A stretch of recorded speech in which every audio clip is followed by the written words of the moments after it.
Hey everyone, welcome back. आज हम explain करेंगे Thai drama 10 years ticket episode 3। तो चलिए शुरू करते हैं। एपिसोड की शुरुआत में कॉन्ग को दिखाया जाता है। वो स्कूल के लिए रेडी हो रही थी। वो बहुत ही ज़्यादा घबराई हुई थी। उसके मॉम और डैड बहुत खुश थे। उसके डैड बोलते हैं तुम सबसे लड़ना, किसी के आगे भी अपना सर मत झुकाना, तुम्हारी कोई भी गलती नहीं है। कॉन्ग बोलने लगती है मैंने पता नहीं कितने स्कूल बदले हैं बचपन से, हमेशा मैं कमजोर थी लोगों के सामने, मैं बस घर में आके रो ही सकती थी, बट इस बार नहीं, इस बार मैं स्ट्रॉन्ग बन के सबका सामना करूंगी। लुक्सो और उसके डैड आते हैं कॉन्ग को स्कूल में ले जाने के लिए। वो लोग स्कूल पहुंचते हैं। उनके साथ साथ नोइंग और उसकी मॉम भी आई थी। उसकी मॉम स्कूल की डायरेक्टर थी और नोइंग के मॉम को देख के लुक्सो के फादर एकदम इम्प्रेस्ड हो जाते हैं। वो बोलती है ये औरत बहुत ही ज़्यादा स्ट्रिक्ट है और इनकी बेटी बहुत बुरी है, तो इनकी तरफ ना आप देखना भी मत। एक्चुअली लुक्सो और उसके फादर बहुत ही ज़्यादा फ्रेंडली थे और लुक्सो की मदर नहीं थी। बचपन से उन्होंने ही उसे पाल पोस के बड़ा किया है। फिर वो वाला सीन दिखाया जाता है जब कॉन्ग और पुकाव मिले थे। कॉन्ग वहाँ से चली जाती है और बहुत ही ज्यादा रोने लगती है। पुकाव को बहुत ही ज्यादा गुस्सा आता है। नोइंग बहुत ही गुस्से से अपने मॉम के ऑफिस में जाती है और चिल्लाने लगती है। बोलती है आपने उसे स्कूल में एडमिशन कैसे लेने दिया, आपको याद नहीं कि उसके सिस्टर ने क्या किया था पुकाव के ब्रदर के साथ। उसकी मॉम बोलती है हाँ उसने कुछ नहीं किया था, उसके सिस्टर ने किया था और उसने एडमिशन टेस्ट को ना पास किया है, इसीलिए हमने उसे भर्ती लिया है। उसके फादर की वजह से उसे कोई भी फेवर नहीं मिला है और अगर कोई वो रूल तोड़ेगी तभी उसे पनिश किया जाएगा। उसके सिस्टर की वजह से उसे कोई भी फर्क नहीं पड़ना चाहिए। और रही बात तुम्हारे बॉयफ्रेंड की, वो तुम संभालो, मैं वो नहीं देखने वाली। नोइंग को बहुत ही ज्यादा गुस्सा आता है। कॉन्ग बहुत ही डरते हुए क्लास में एंटर करती है। टीचर उससे बहुत अच्छे से बात करती है और सबको उसकी हेल्प करने के लिए बोलती है क्योंकि वो लेट भर्ती हुई थी। टीचर जाने के बाद कॉन्ग अपने बेंचमेट के साथ बात करने की कोशिश करती है। उसका नाम होता है सोडा। वो बोलती है मैं तुम्हें बहुत अच्छे से जानती हूँ, तुम्हारा नाम कॉन्ग है और तुम्हारे फादर डायरेक्टर थे, तुम्हारी सिस्टर यहाँ की टीचर थी जिसने एक स्टूडेंट को मार डाला। वो बहुत ही ज़्यादा घबरा जाती है। सामने वाला लड़का बोलता है घबराने की ज़रूरत नहीं है, उसका नाम होता है बांझा। बांझा बोलता है हम तुम्हें हेट नहीं करेंगे क्योंकि तुम्हारी सिस्टर कोई और थी और तुम कोई और हो, हम तुमसे बहुत अच्छे से ही बिहेव करेंगे। सब लोग उसकी बहुत अच्छे से हेल्प करने लगते हैं, कौन से सब्जेक्ट में क्या करना है, कहाँ क्या करना है, ग्रुप वगैरह वगैरह। बांझा बोलता है सोडा तुमसे बहुत दिनों से मिलना चाहती थी, वो तुमसे माफ़ी मांगना चाहती है, क्या तुम्हें याद है वो कौन है? कॉन्ग बोलती है नहीं। सोडा बोलती है मैं वही लड़की हूँ जिसकी वजह से तुम्हारी पहले स्कूल से तुम्हें निकाला गया था। मैंने बोला था कि तुम भी तुम्हारी सिस्टर की तरह डेविल बनोगी, मुझे प्लीज तुम माफ कर दो। कॉन्ग उसे माफ कर देती है और उनमें अच्छी दोस्ती हो जाती है। पुकाओ लुक्सो के पास जाता है बहुत ही गुस्से में। वो बोलता है तुम्हें पता था ना कि कॉन्ग इस स्कूल में आने वाली है, फिर भी तुमने कुछ भी नहीं रोका और तुमने मुझे बताया भी नहीं। वो बोलती है तो मैं क्या करती, उसका भी हक है यहाँ पे पढ़ने का। पुकाओ बोलता है फिर भी तुम्हें चुनना होगा उसे या फिर मुझे। वो बोलती है मैं किसको चुनूं, मैं तुम दोनों को एकदम सेम ही सोचती हूँ, तुम दोनों मेरे लिए सेम हो। पुकाओ बोलता है हाँ लेकिन इस बार तुम्हें चुनना पड़ेगा। वो बोलते है मुझे फर्क नहीं पड़ता है। पुकाओ बोलता है हाँ तुम लोगों को फर्क क्यों पड़ेगा, जो भी हुआ है हमारे साथ हुआ है, मेरा भाई मर गया, मेरी फैमिली बिखर गई, सब कुछ हमारे साथ हुआ है, तुम लोगों को फर्क नहीं पड़ता है। वो वहाँ से गुस्से में चला जाता है। कॉन्ग को कोई ना कोई क्लब ज्वाइन करना था, वो लाइब्रेरी क्लब ज्वाइन करना चाहती थी। सोडा पूछती है क्या तुम्हें बुक्स बहुत पसंद है? वो बोलती है हाँ बचपन से बुक्स ही मेरी एक सहारा थी। सोडा पूछती है क्या तुम्हारे पास कोई भी फ्रेंड नहीं है? वो बोलती है नहीं, तुम और बांझा मेरे पहले दोस्त हो। सोडा को बहुत बुरा लगता है और पुकाओ भी लाइब्रेरी में बैठा हुआ था। वो अपने पास्ट के बारे में सोच रहा था कि कैसे उसके फादर और मदर के बीच हमेशा लड़ाई होती थी और एक दिन उसके फादर घर छोड़ के जा रहे थे।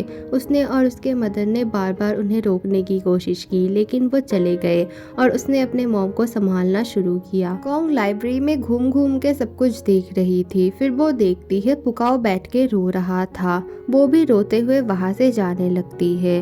पुकाओ पूछता है तुम यहाँ पे क्या कर रही हो। कॉन्ग बोलती है मुझे पता है मेरी वजह से तुम्हें बहुत ही ज्यादा प्रॉब्लम हो रही है, लेकिन मैं कुछ भी नहीं कर सकती हूँ। मुझे यहाँ पर ही पढ़ना होगा और तुम्हें मुझे सहना होगा। कॉन्ग क्लासरूम में बैठ के सोच रही थी कि पुकाओ उनसे कितना नफरत करता है। पुकाओ उनके घर के सामने लिख रहा था ये लोग मर्डरर है और वो उनके घर के सामने ढेर सारा कूड़ा भी फैला रहा था। जब वो और उसकी मॉम आई उसे रोकने, उसने उसे मॉम को धक्का दिया और बोला तुम लोग क्यों आए हो वापिस यहाँ पे, यहाँ से चले जाओ, मैं तुम लोगों से नफरत करता हूँ, तुम लोग खूनी हो। कॉन्ग की मदर बोलती है तुम हमसे नफरत करना छोड़ दो, हमने कुछ भी नहीं किया है, लक ने किया है और वो भुगत भी रही है। उसने तुम्हारे भाई के साथ जो किया है उसके किए की सजा उसे मिल रही है। पुकाओ बोलता है तो जब वो जेल से घर आ जाएगी फिर तो तुम्हारी फैमिली पूरी हो जाएगी ना।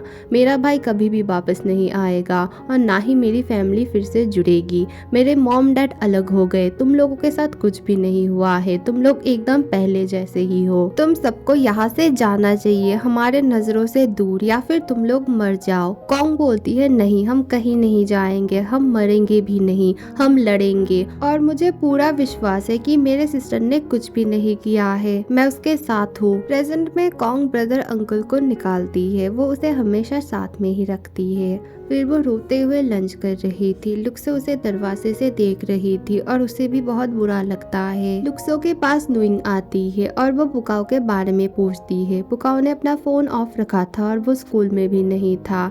लुक्सो बोलती है मुझे नहीं पता वो कहाँ है। फिर वो बोलती है ठीक है तुम्हें नहीं बोलना है ना, तो मैं कॉन्ग के पास जाती हूँ, उसी के वजह से सब कुछ हो रहा है और पुकाओ भी उसी के वजह से ऐसा बिहेव कर रहा है। लुक्सो बोलती है कॉन्ग को सताने की ना कोशिश भी मत करना, वरना मैं भूल जाऊंगी कि तुम पुकाओ की गर्लफ्रेंड हो और तुम्हें मैं अच्छे से सबक सिखाऊंगी। पुकाओ स्कूल बंक करके अपने फादर से मिलने आया था। उसके डैड बोलते हैं अगर किसी को भी पता चला तो तुम स्कूल प्रेसिडेंट नहीं बन पाओगे। उसके डैड एक पुरानी सी मूवी देख रहे थे। वो देखता है उसके डैड ने खाना नहीं खाया और फिर वो उस खाने को फेंकता है और बर्तन वगैरह धोने लगता है। वो बोलता है प्लीज आप हमारे साथ घर चलिए, वहाँ पे कुछ भी ठीक नहीं है आपके बिना। वो बोलते हैं नहीं मैं खुद पे काबू नहीं रख पाता हूँ, मेरा दूर रहना ही ठीक है, तुम अपने मदर का ख्याल रखना। फिर वो पूछता है आप हमेशा इस पुरानी सी मूवी को क्यों देखते हो, एक ही मूवी आप क्यों देखते हो। वो बोलते हैं ये मूवी मेरे लिए बहुत स्पेशल है, जिस दिन मैं तुम्हारे मॉम से पहली बार मिला था ये मूवी मैंने पहली बार देखी थी और जिस दिन ये मूवी मैंने आखिरी बार चलाई थी उस दिन मेरे थिएटर का आखिरी दिन था और उस दिन तुम्हारे भाई से भी मैं आखिरी बार मिला था। उसके बाद तुम्हारा भाई हमेशा हमेशा के लिए हमें छोड़ के चला गया। लुसो के साथ पियाक के थिएटर में आता है और वो उसके लिए काम करता था, इलीगल काम। फिर वो अपनी यूनिवर्सिटी का ड्रेस पहनता है और वहाँ से निकल जाता है।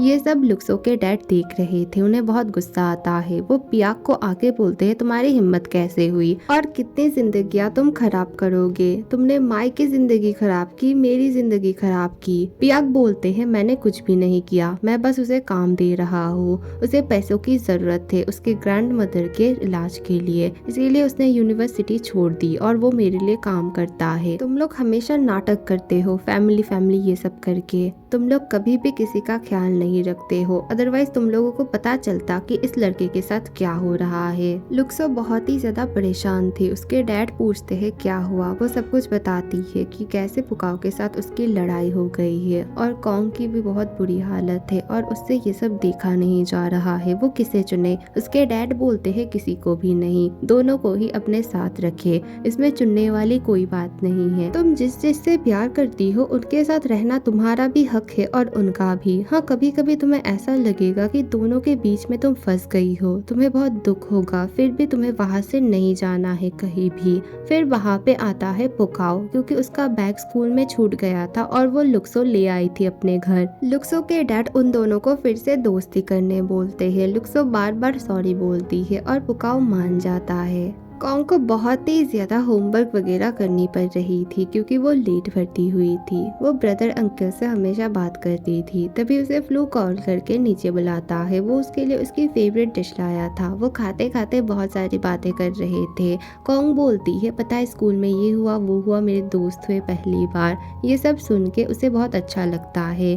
फ्लू बोलता है मैं बहुत डर रहा था, पता नहीं क्या होगा स्कूल में, और हाँ तुम्हारे और भी बहुत सारे फ्रेंड्स बनेंगे, फिर बॉयफ्रेंड भी बनेगा। कॉन्ग बोलती है नहीं, सब लोग मुझसे डरते हैं, कोई तो मुझसे फ्रेंडशिप भी नहीं करता है और बॉयफ्रेंड भी नहीं बनेगा। फ्लू उसे संभाल के बोलता है जरूर बनेगा, और तभी दोनों एक दूसरे की तरफ देखते हैं और दोनों ही अट्रैक्ट हो जाते हैं। लुक्सो के डैड फ्लू से मिलने आते हैं। वो फ्लू से पूछते हैं तुम्हारा क्लास कैसा था और आज इतने लेट कैसे हो गए हो। वो बोलता है अच्छा था और हमें ना थोड़ा सा काम था, एक्स्ट्रा क्लास थी इसीलिए लेट हो गया हो।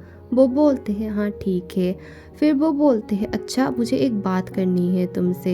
वो बहुत ही ज्यादा डर जाता है। वो बोलते हैं तुम्हारी ये जिंदगी सिर्फ तुम्हारे आसपास के लोगों की नहीं है, तुम्हारी खुद की भी है। तुम्हें जो करना है वो कर सकती हो और तुम्हें हमेशा टायर्ड होने की जरूरत नहीं है, बहुत ज्यादा काम करने की जरूरत नहीं है। कभी कभी तुम्हें अपने लिए भी सोचना चाहिए। पुकाओ की मॉम उसे बोलती है क्या कुछ हुआ है, आज सुबह तुम झूठ बोल के चले गए फिर फ्लू आया था। वो बोलता है नहीं, असल में मैं किसी के ऊपर बोझ नहीं बनना चाहता हूँ। वो बोलती है बोझ, वो भी तुम फ्लू के ऊपर बन रहे हो। वो तुम्हारा भाई है, तुम्हें जितना उससे लगाव है उससे बहुत गुना उसे तुमसे लगाव है। वो तुम्हें खुद का भाई सोचता है। तुम्हें तो पता भी नहीं बचपन से उसने क्या क्या किया है तुम्हारे लिए, और तुम्हें वो अपना बोझ नहीं समझता है, रिस्पॉन्सिबिलिटी समझता है। अगर तुम्हें खुद कुछ करना है तो तुम उसे खुद जाके बोलो, अदरवाइज तुम हमेशा चले जाओगे, फिर भी वो लड़का हर रोज तुम्हारे लिए आएगा। नेक्स्ट मॉर्निंग फ्लू आता है पुकाओ को लेने। वो पुकाओ को बोलता है तुम तो जानते हो ना कि लुक्सो कैसी है, वो कुछ भी बोलती है, उसके बातों का तुम बुरा मत मानना, और जब तक मैं हूँ मैं हमेशा तुम्हारे साथ हूँ, मैं हमेशा तुम्हारा ख्याल रखूंगा। वो बोलता है वही तो, तुम हमेशा मेरा ख्याल या फिर मेरी मॉम का ख्याल या फिर तुम अपने ग्रैंड पेरेंट्स का ख्याल या फिर लुक्सो का ख्याल, सबका तुम बस ख्याल ही रखते हो। अपने लिए तुम अपना टाइम क्यों नहीं निकालते हो, तुम हमेशा हमारे बारे में सोचते हो। वो बोलता है क्यों, क्या मैं एक अच्छा ब्रदर नहीं हूँ। पुकाओ बोलता है हाँ तुम एक बहुत अच्छे ब्रदर हो, लेकिन बात वो नहीं है, मैं चाहता हूँ तुम ब्रेक लो और मैं खुद इंडिपेंडेंट बनना चाहता हूँ। वो बोलता है हाँ तुम जरूर बनोगे और मैं खुश हूँ कि आज तुम बड़े हो गए हो। फिर वो बोलता है मुझे तुमसे एक फेवर चाहिए। फ्लू बोलता है बोलो तुम्हें क्या चाहिए। फिर पुकाओ बोलता है मैं बस यही चाहता हूँ कि तुम कॉन्ग से दूर रहो, तुम बस मेरे साइड में रहो, और तुम ही वो इंसान हो जिस पे मैं सबसे ज्यादा ट्रस्ट करता हूँ। फ्लू कुछ भी नहीं बोलता है। एपिसोड 3 यहीं पे खत्म होती है। बाय द वे ये स्टोरी ना बहुत ही ज्यादा इमोशनल है, मतलब मेरे वॉइस से ही आपको पता चल रहा होगा। आप भी जरूर बताना कि आपको ये वाली स्टोरी कैसी लग रही है, और नेक्स्ट वीडियो ना बहुत जल्द आएगी, थोड़ा सा वेट करना। Thank you for watching, bye.